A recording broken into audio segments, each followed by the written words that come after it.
हा चॅनल फक्त मनोरंजनासाठी आहे. आम्ही कोणत्याही प्रकारच्या अंधश्रद्धेला प्रोत्साहन देत नाही. पावसामुळे तुषारला आज ऑफिसमधून निघायला उशीर झाला होता.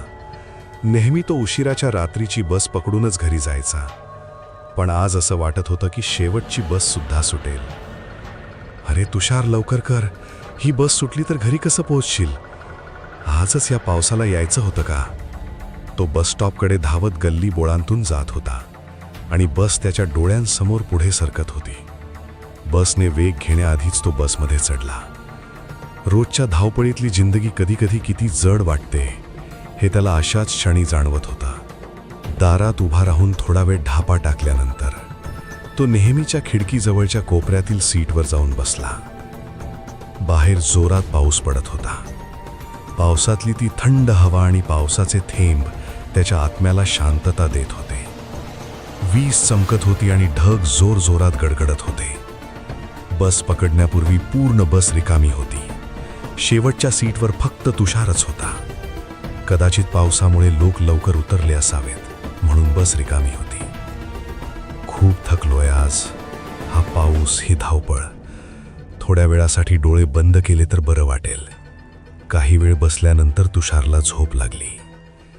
अगदी 2 मिनिटात त्याचे डोळे उघडले तेव्हा त्याने पाहिलं की बस माणसांनी गिच्च भरलेली होती. अरे हे काय? आत्ता तर बस रिकामी होती. इतके लोक कुठून आले? एका स्टॉपवर इतके लोक अचानक कसे चढले? इतकी थकवा आणि असा मोसम असल्यामुळे हा प्रश्न त्याला फारसा महत्त्वाचा वाटला नाही. जाऊ दे यार, जास्त विचार करू नकोस. स्वतःशी. थकव्यामुळे डोकं फिरलंय. तो पुन्हा डोळे बंद करून झोपला. प्रवासादरम्यान पुन्हा डोळे उघडले तेव्हा बस पुन्हा पूर्णपणे रिकामी होती. हे काय चाललंय? आत्ता तर बस भरलेली होती. एकही स्टॉप आला नाही. मग हे लोक कुठे गेले? काहीच कळत नव्हतं. याच विचारात असतानाच तुषारला अचानक बीडीचा तीव्र वास आला.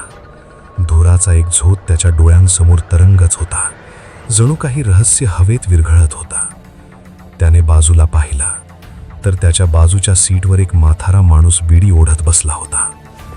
त्याचा चेहरा सुरकुत्यांनी भरलेला होता आणि त्याचे डोळे असे होते जणू रात्रीच्या शांततेला भेदून पाहत होते. अरे आत्ता तर बस भरलेली होती.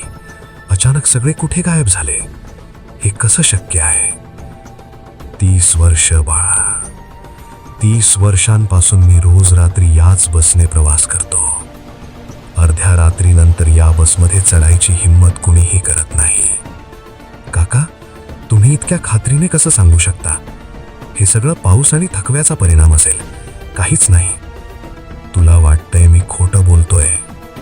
1 वर्षापूर्वी याच स्टॉपवर याच बसमध्ये मी चढलो होतो. त्या रात्री असं काही घडलं की आजही माझ्या डोक्यात फिरतंय. त्या रात्री पाऊस आजच्या सारखाच होता. बस रिकामी होती, फक्त मी होतो. मी खिडकीजवळ बसलो होतो. तेवढ्यात मला जाणवलं की कोणीतरी माझ्याकडे पाहत आहे. मी वळून पाहिलं तर समोरच्या सीटवर एक माणूस बसलेला होता. त्याचे डोळे पूर्ण रिकामे होते. तू इथे नसायला हवं. अरे काका, ही तर जुनी भूताची गोष्ट वाटते. कदाचित तुम्ही स्वप्न पाहिलं असेल. स्वप्न नव्हतं बाळा. त्या रात्रीनंतर मी अनेक रात्री जागाच काढल्या. त्या माणसाचा आवाज आजही कानात घुमतो. आणि ऐक, त्या रात्री बस थांबली सुद्धा नव्हती तरी तो गायब झाला. लोक म्हणतात अर्ध्या रात्रीनंतर या बसमध्ये असं काही फिरतं जे माणूस नाही. जोर, भीती. तुषारने म्हाताऱ्याच्या बोलण्याकडे फारसं लक्ष दिलं नाही. त्याचं डोकं थकवा आणि पावसामुळे गोंधळून गेलं होतं. ही सगळी बकवास आहे स्वतःशी. म्हातारी लोक अशा गोष्टी बनवतात. पण तरीही थोडं थांबा. त्याच्या बोलण्याने तुषारच्या मनात कुठेतरी एक विचित्र अस्वस्थता निर्माण झाली होती. हळू. जाऊ दे तुषार, जास्त विचार करू नकोस. बसची सवारी आणि पावसाचा नशा आहे हा. घरी पोहोच, झोप घे, सगळे ठीक होईल. स्वतःला समजावत. म्हाताऱ्याच्या रहस्यमय बोलण्यामुळे त्याचं डोकं भटकलं.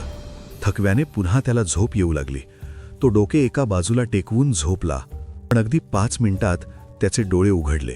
अचानक अंधारात बसमधला सन्नाटा आणखी जड वाटत होता. त्याने आजूबाजूला पाहिलं आणि त्याचं हृदय दडपून गेलं. ते म्हातारं तिथे नव्हतं. हे काय? आत्ता तर इथेच होता. बिडीचा धूर, त्याचा आवाज, सगळं कुठे गेलं? काहीतरी चुकीचं आहे या बसमध्ये. हळू पण ठाम. तेवढ्यात त्याची नजर समोरच्या सीटवर गेली. तिथे एक माणूस बसलेला होता. तो वर्तमानपत्र वाचत होता, गंभीर. रात्री 1 वाजता या सुनसान बसमध्ये कुणी वर्तमानपत्र वाचत होतं? आश्चर्य. त्याचा चेहरा वर्तमानपत्रामागे लपलेला होता. तो इतक्या लक्षपूर्वक वाचत होता जणू जगातली सगळी बातमी त्यातच सामावलेली होती. रहस्यमय. तुषारचा श्वास वेगाने चालू लागला. धडधड. भाऊसाहेब, तुम्ही कोण आहात? एवढ्या रात्री वर्तमानपत्र? त्या माणसाने काहीच उत्तर दिलं नाही. पूर्ण शांतता.